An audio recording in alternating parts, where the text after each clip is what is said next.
welcome or welcome back. My name is Emily Webster. I am a 6th year second grade teacher in North Texas, and welcome to day 4 of Vlogmas. Today's video is extra special because it is my 7 favorite holiday read-alouds to read in your classroom in December.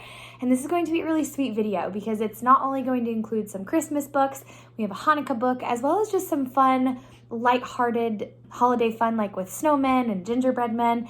And one of these books or all of these books are sure to bring just a little bit of extra joy into your classroom in December. So go on in, settle into the video, grab a drink, a snack, a cozy blanket, and get ready to hear some of my favorite read-alouds. So starting off strong, I mentioned this one in my holiday teacher tag video, and it's probably one of my all-time favorite read-alouds, and it is Tough Cookie by Edward Hemingway. So this is a really sweet and funny story about a cookie who discovers he isn't a great treat, but he's really fantastic at something else. He is an ornament for the tree. It's a really clever twist on a traditional gingerbread man story, and it has a message about embracing your strengths. And it's really charming. It has great illustrations, and your students are sure to be hooked from page 1. Now, what we did with this book a couple years ago is we read the book in our reading unit. We took a quiz over it, and then we looked at the history of gingerbread. It actually has a fantastic history that I can let you read about yourself. We read it from a Scholastic News article, so we did those like in tandem with one another. I don't believe you can still get that Scholastic News article, but Lucky Little Learners has a whole like history of gingerbread men page you could go through and read, and it was a really great like social studies cross-curricular connection. So I really love this one. I suggest you read it. You can find a read a lot of it on YouTube. Any of these books I'm sure you can find on YouTube, or just go get the books yourself. But Tough Cookie by Edward Hemingway is our first book. Our second book, this is a Hanukkah book. It is Hanukkah Bear by Eric Kimmel. So this is a really delightful story about Baba Brianna, an elderly woman who invites a hungry bear into her house because she's mistaking him for her rabbi. So this book is full of humor and heart, and it's a really great way to teach kids about the Hanukkah traditions in a really fun and accessible way. I personally have not done a lot of things with Hanukkah in my classroom. We do read this story as part of it because I haven't personally had a lot of kids that celebrate Hanukkah, but a teacher next door to me during the Hanukkah season, she actually has a menorah in her classroom, and she would light her menorah on the days of Hanukkah. Now this year it doesn't work because Hanukkah, I believe, starts December 25th or 26th, somewhere around there. Somebody correct me if I'm wrong, but it happens like after we're already out of school. But I know that a teammate does that, and I think that that's really sweet. I would love to know how you honor those students that celebrate Hanukkah in your classroom so I can get some ideas for me. The next up, a classic, The Polar Express. And I can't forget this one. This timeless classic takes readers on a magical ride to the North Pole. This is a great story just about belief and wonder in the magic of Christmas. And I just think it's great because for me, the message of the story is to, never stop believing or never giving up your childhood youth. Let's be honest, we all look forward to Polar Express Day at school. I'm sure everybody already does it this way, but I'm going to tell you what we're doing at our school.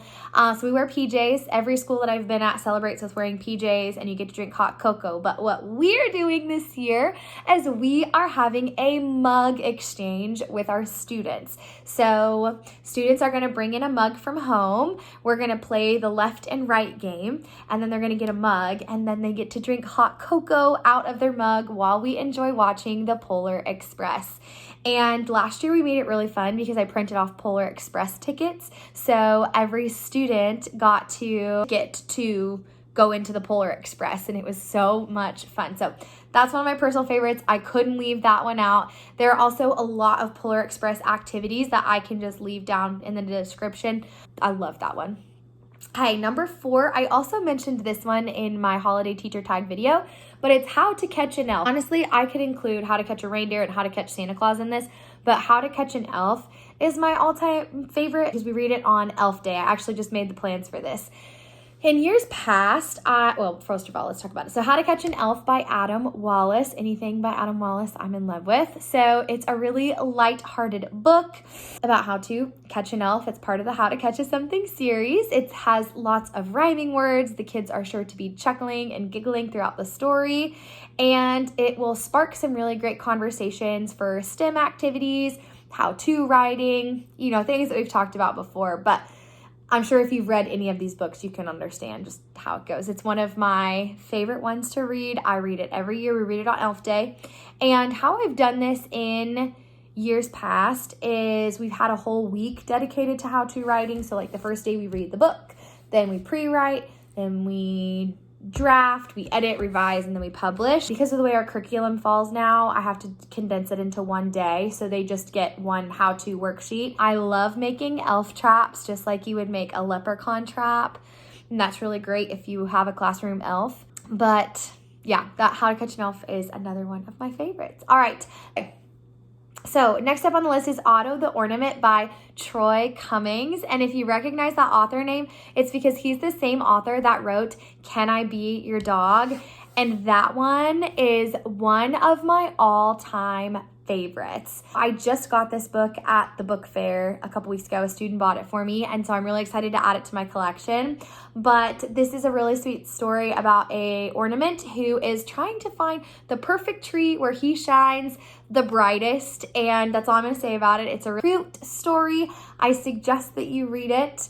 Yeah, that's all I have to say about it. But it's by the same author that wrote Can I Be Your Dog? And so that, you know, it's got to be a good one. Okay, next up is Sneezy the Snowman by Maureen, Wright. So Sneezy the Snowman, this is a silly story that talks about a snowman who keeps melting because he just can't resist hot things, right? Like he's trying to warm up on a cold day and he just keeps melting. This book is full of repetition and humor, and it's a hit with all of the kids. They laugh so hard every time you read this book, and they think it's a blast. And it's also a really great book for sparking discussions about winter weather and problem solving. So I love that one. And I bet there's lots of fun crafts that you can do with this one too. If I can find any like fun activities to do with these, I'm definitely going to include them because I think that that would be a lot of fun. All right, and then last but not least, we have Memoirs of an Elf by Devin, Scillian. And I also love this book and this author because he wrote Memoirs of a Goldfish, and I believe Memoirs, what else? Hold on.